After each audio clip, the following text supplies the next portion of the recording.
Katakan pada oknum-oknum keturunan, berhentilah merendahkan, menghinakan budaya orang bangsa Indonesia. Berhentilah merendahkan, menghinakan pewayangan juga.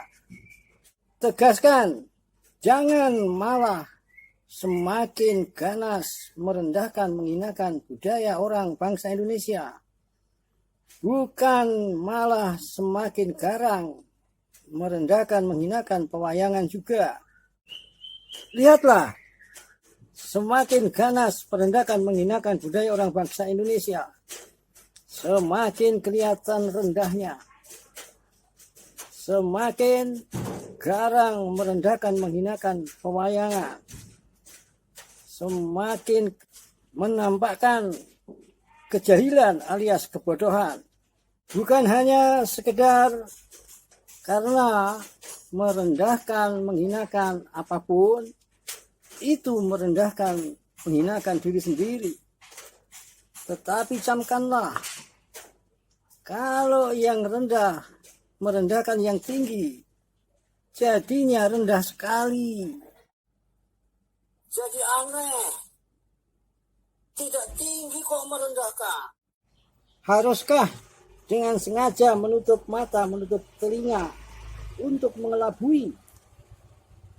Sengaja tak mau tahu dengan realitas yang ada untuk pemenggalan waktu suka-suka. Sengaja membodohkan diri untuk membodohi yang bisa dikelabui. Membodohkan diri, miskin kecerdasan, menistakan simbol-simbol daya hidup yang sangat bermakna. Memandang pewayangan seperti bukan anak sekolahan. Begitupun dalam menafsir tokoh yang disosokkan. Benar-benar kekanak-kanakan. Silahkan ditertawakan. Tapi di sini terlalu banyak yang tak tahu mengerti.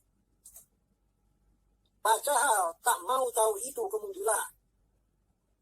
Menyempitkan diri bukan kebanggaan. Rendah pengetahuan kok mau jadi juragan. Jangan kecewa kalau ada yang menertawakan. Bicara Nusantara dengan referensi manipulatif yang mengaburkan. Miskin pengetahuan tentang sejarah kebesaran. Miskin pengertian tentang hakikat keluhuran. Miskin pemahaman tentang riwayat pusat peradaban. Katakan, rendah sempit di bawah kok bangga. Melekkan juga, mengapa nama tokoh-tokoh dalam pewayangan banyak digunakan oleh orang Indonesia dan bukan oleh orang India. Itu karena nama-nama tersebut adalah nama-nama leluhur yang mewaris pada keturunannya. Perang Baratayuda tidak terjadi di India, melainkan terjadi di wilayah Indonesia. Resi Bisma yang memegang kunci rahasia di mana lokasi sesungguhnya, dan ternyata di wilayah Indonesia. Panah Serikandi, penunjuk arah Tegal Kurusetra sesungguhnya. Saya bacakan bagian cerita berikut ini.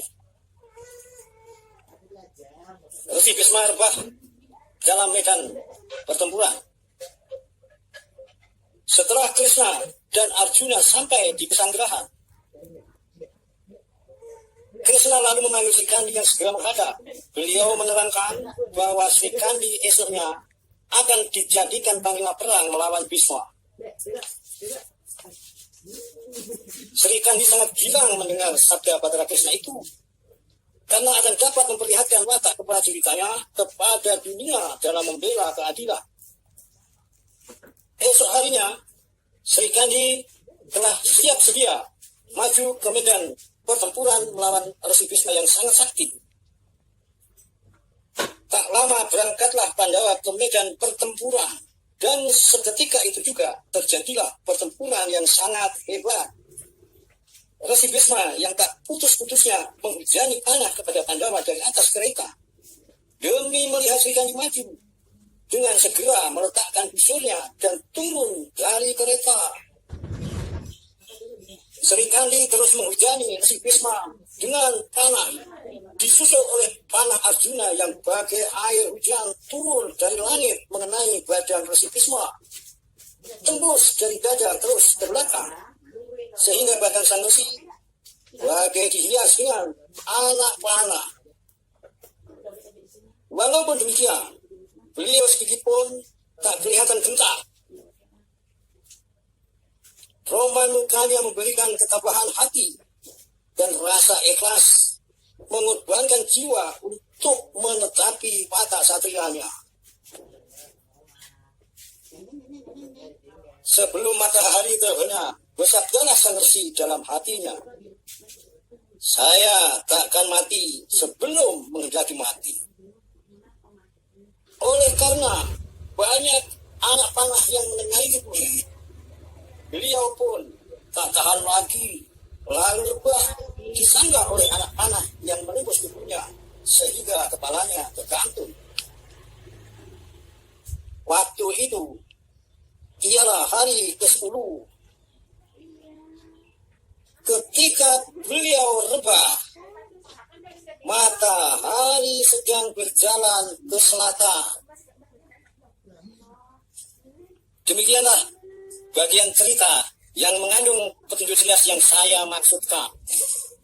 Anak panah Sri Kandi penunjuk arah lokasi. Lokasi Tegal Kurusetra sejati. Anak panah hanya punya satu arti. Selain arah, tak ada yang lain lagi. Disebutkan dalam cerita, ketika Resi Bisma rebah, matahari sedang berjalan ke selatan. Hal itu jelas berkaitan dengan rentang suatu wilayah. Rentang wilayah perlintasan matahari ke utara dan ke selatan, dan sebaliknya. Pandanglah itu sebagai petunjuk awal lokasi sesungguhnya. Di antara 23,5 derajat lintang utara dan 23,5 derajat lintang selatan. Tegal Kurusetra harus berada di antara garis balik utara dan garis balik selatan. Begitu saja dulu sesuai petunjuknya.